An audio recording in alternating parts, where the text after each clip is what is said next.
We have with us Pastor Sagarika.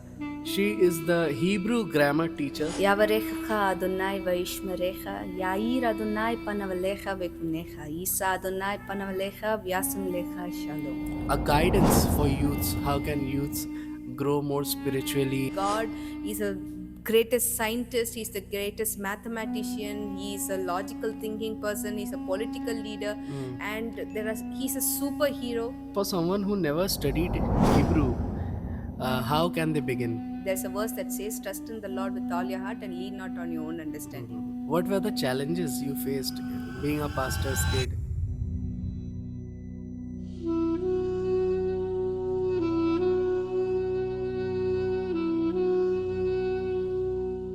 Welcome to Kingdom Conversations by GTN Ministry. This is a new episode, and we have with us Pastor Sagarika.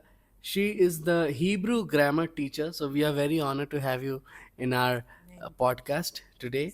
She is the daughter of Pastor Christy Paul. So let's start by asking you a few questions today. First of all, I want to ask you a guidance for youths. How can youths grow more spiritually, and any guidance you want to give for the youth? Okay, so I would like to start this podcast or this question with a Bible verse which is told by one of the most wisest or the greatest king. It's King David, and he says that how can a young man keep his ways pure by following the commandments of God?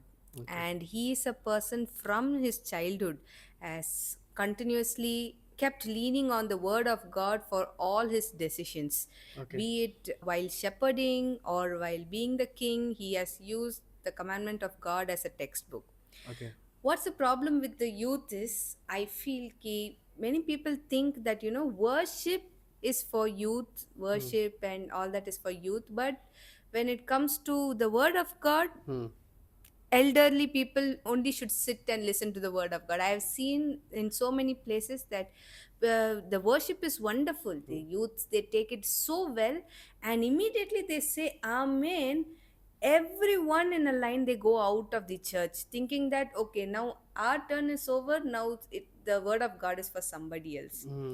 But we have to understand that only the word of God will keep us intact in all things. We think God is only for spiritual things, but God is a greatest scientist, he's the greatest mathematician, he's a logical thinking person, he's a political leader, Hmm. and he's a superhero. Hmm. And these phases of God, people, I mean the youth should understand, should take interest, Hmm. and should know that he can keep his ways pure only by following the commandments of God. There is no other way.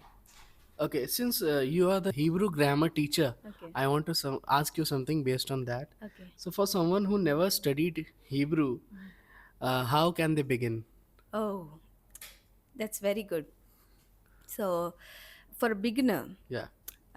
first of all we should understand, when you take any language, Okay. it comes with a package of culture, it comes with a package of thinkings. So for example, in Hindi, when I'm saying dal mein kuch kala hai, no? Dal mein kuch kala hai, I told in Hindi, you understood, you gave a smile, I gave a smile. But what happens is if an English person hears it Hmm. and he asks me the meaning, I'll say there's something black in the dal.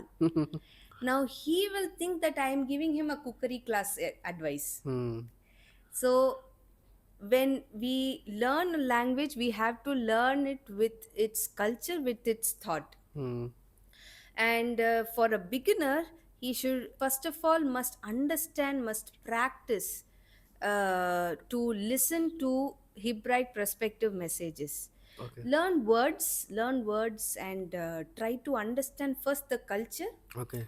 Then when you were very comfortable with the culture, you are able to understand, get the grip of the language, Hmm. get the grip of the word, and then you can pass on. Because in ancient languages, always ancient languages are very much connected to verbs. For example, in English I say I love my mummy papa, and I Hmm. say I love fish. Hmm. For both of them I'm using love, Hmm. but the love that I have for fish is different from mummy papa. And if I love a fish, which means I love the fish on my plate, not in the sea. So what happens is we have to learn the hang of it, the verbal. It is a more verb oriented language and concepts, so you understand the concept, keep learning, and then we go into grammar. And consistency in reading can help us open up so many deep truths from the Bible. So, who inspired you in this Hebrew concept? Okay, so the inspiration was my father. Okay. So my father used to, I was one of the child who used to go out after worship. Okay. Okay, I am not a saint as well, but God has great plans, and he gave me a hit and told, no, you are young, you have to sit and learn. So as I started to hear my father's message, I used to get interest. God is speaking to me every week. Actually, my father will speak a 45 minutes message, and from somewhere that word used to speak to me. Okay. And the Hebraic messages that was introduced to us after he started going to classes, it really opened our mind, and we got interest in following the commandments. Okay. So that attracted to me to Hebrew Bible, and then I wanted to learn it in a more clearer way, and God has helped us. What were the challenges you faced being a pastor's kid? See, if you are a pastor's kid, you're always under CCTV camera. You raise your hand and they say, oh, he's a pastor's kid or she's a Yeah. pastor's kid. So, being pastor's kid, one way is a blessing because we will live a life of discipline. Yes. Though we think, ki, arey, we cannot live our own life. One way that is good because God is giving us a method to be disciplined. Hmm. Yes, of course, in our when we were small and all, until today, anything you do, we have to be very careful because we set an example to people, Hmm. and that is actually a blessing, but it is a big responsibility. So, since you're a Hebrew grammar teacher, can you explain us how Hebrew verbs differs from the English verbs? Okay. So when I tell English or any other secondary Hmm. language, there's only one meaning to it. Yeah. There's something called as Paryayvachi Shabd for everything, synonyms. Okay. But in Hebrew, it's not like that. Every word has detailing. Okay. When I say, for example, trust. So what is trust?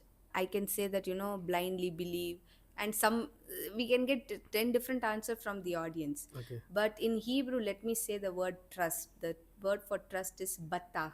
Batak. Yeah, batach. Batach means, like, for example, how my trust should be. There's a verse that says, trust in the Lord with all your heart and lean not on your own understanding. Mhm. So, for example, if I am sleeping on a bed, Okay. how sure that bed will hold my weight? Okay. It might hold. It maybe the legs of the bed is weak. It might fall down. Okay. But if I sleep on a floor, I am 100% sure that I will not fall at all in my Yes. life. Yeah. So God or Solomon says you have that kind of faith, like how a person sleeps on the floor. Okay. So now how I can explain that, because the translators have told trust, that is the closest word that they could bring. Okay. How they can give this detailing, that is very difficult. So therefore I have to go to Hebrew Hmm. to understand what level of trust I should have on God. I should have on God a trust like how a person sleeps on the ground. So you can read the Bible in Hebrew. Yeah, it's God's grace. You have read full Bible in Hebrew language. I am reading. I am Okay. not yet So complete. anything which you memorized in. So there is. I have memorized the Aaronic blessings. It Okay. says, "May the Lord bless you and keep you." That Hmm. verse, Hmm. Hmm. I can say, "Yavarecha Adonai vaishmerecha, Yair Adonai panavalecha vekunecha, Isa Adonai panavalecha vyasam lecha shalom." Wow. Yes. It's so nice. What is your favorite Hebrew word and why? My favorite Hebrew word is rechem. Okay. The word rechem, which means God is compassionate, Okay. which means compassion. Okay. So the word rechem is too deep, and especially after I have become a mother, it has like hit me very hard, because the word rechem or compassion is coming from the root word. So just as I told you, like batah is equal to sleeping on the floor, Hmm. rechem is equal to womb. Okay. So in womb, be it Osama bin Laden or be it the great Moses, Hmm. our rabbi, both were fed properly inside the womb. That's Hmm. how God has compassion on us. Okay. It is really wonderful to understand that even when we do mistakes, the method or the way God looks at us is like a mother, like a parent, like how inside a womb all things are given. God is providing us and helping us to sustain. Yeah. What has been the most memorable experience teaching Hebrew? Most memorable experience, I would say that I take Hebrew classes online. Okay. So I had one small young boy. Okay. No, he'd be one of my youngest student. He's just 9 to 10 years old. Oh. And he told, can I join Hebrew class? I told, why not? And and I have a method of introducing Bible verses through songs after every class. Okay. So the way he started to pick up, Hmm. and he read it in his church, Okay. the Hebrew Bible, I felt so happy. I give God all the glory for the talent that God has given to this boy, and God has used me as a inspiration that he can be an inspiration to the church. Okay. That was most memorable. Yeah, that was most memorable. Okay. So since you are the daughter of Pastor Christy Paul, he is the director of Timothy Seminary International.